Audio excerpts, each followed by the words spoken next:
Harris Faulkner knows that city and visits often. Her husband was born and raised there. She's, of course, the anchor of the Faulkner Focus and co-host of Outnumbered. She joins me now. Harris, it's great to have you on there. Kind of picking up where Paul left off there. I mean, clearly that note last night, we can talk about Tucson in a second, but I just wanted to get your take on this, that the note, the ransom note that was sent, they were responding. The FBI has kind of acknowledged they were helping the family. They brought in the tripod. They were helping, Savannah Guthrie and her brother and sister respond to that. It's clearly, important that they were responding, trying to get more dialogue from whoever sent this note. Look, they were already, and we didn't know this at the time, they were already less than 24 hours out to a deadline of 5 p.m. local time there in Tucson, Arizona.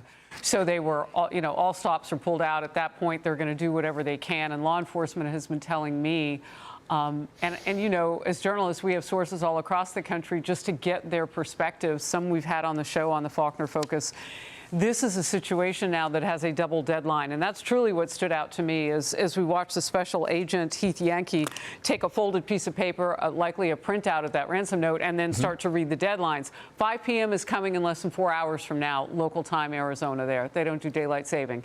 And the next deadline, what is that about? Like, what happens today at 5 p.m. local? Is that a danger to Nancy? She's already in danger. So what's the next level with that? There was something that Paul mentioned with Nest. They're owned by Google. We reached out from the show to just get our own statement from them, and they mirrored a little bit of what they've been saying. But to answer Paul, yeah, they definitely are helping. Quote, we are assisting law enforcement with their investigators, end quote. That's from a Google spokesperson we spoke with. And also, this is an ongoing investigation, and we cannot share further details at this time. So they are doing something. They are involved in this, but we won't know all of it. Nest was the camera system, apparently, that there was no active subscription for, because had there been, perhaps there would have been a camera on. Like in most instances, you don't just have your doorbell. What if somebody rips that off? You have another camera who might have caught that. So I'm curious about positioning and what they'll see. But let's talk about that neighborhood for a second. It is gorgeous. The Skyline area is beautiful. This particular area has several shopping malls within a very short driving distance, like less than 9 or 10 minutes from it.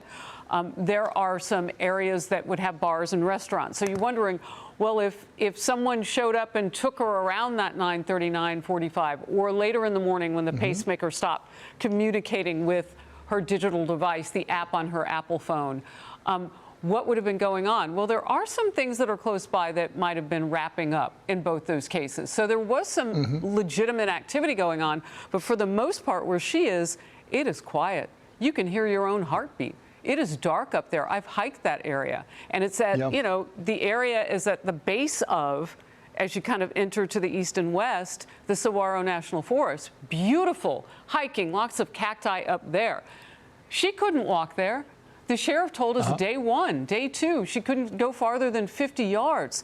The other thing that really struck me in the news conference, though, was the resetting, if you will, or the regret of releasing that crime scene.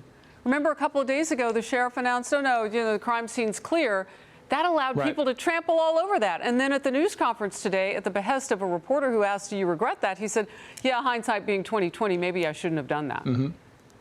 I'm curious, Harris, and we got to go here, but I'm curious, when you look at the neighborhood, you know the neighborhood. Every time we cover breaking news, whether it's a school shooting, whether it's some kind of bank robbery, so on and so forth, how far is that home from the closest interstate or freeway? Because it's interesting, how many neighborhoods would they have to go through to be able to get to a major roadway where there are not a lot of homes and not a lot of cameras, because that would be in consideration here.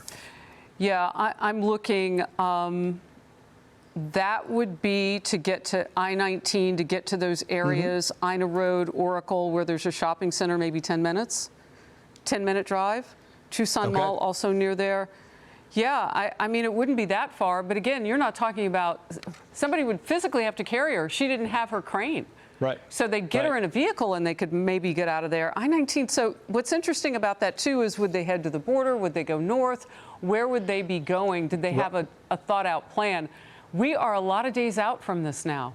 Yeah. And so my point exactly. And the reason I say that, Harris, is because, you know, it's interesting how many, when they're looking, they said, look, we're going around neighborhoods and we're looking to see at what time, you know, that early in the morning, how many cars are going by. So, you know, that's you go back to a lot of these crimes that we've done, and there's only a few cars on the road. So how many neighborhoods do you have to go through? How many neighborhoods have, you know, security cameras to be able to kind of identify that? And if you have to go through a lot of neighborhoods before you get to a major road, that ups your odds of them hitting on something at some point in the next several days. Well, real quickly, if you're looking for anybody who might have seen someone, if they went to an area that's not far away, and that's why I mentioned those bars and restaurants, if they went to that area and people were just leaving or wrapping up or whatever, they would fold in. It would be hard for them to stick out because there'd be people around. If they went to a more deserted area and anyone could see them, they'd be the only ones out. So at this point, this far out, knowing which direction they went in, are they going south? Are they, you know, down toward that mall? Are they going here? Or are they just trying to be in the wilderness? You have to know that area well to get out from where Nancy Guthrie's house is in the dark. Bingo. Harris Faulkner, great to have your insight on this. Thank you. We appreciate it. Hey, Sean Hannity here. Hey, click here to subscribe to Fox News YouTube page and catch our hottest interviews and most compelling analysis. You will not get it anywhere else.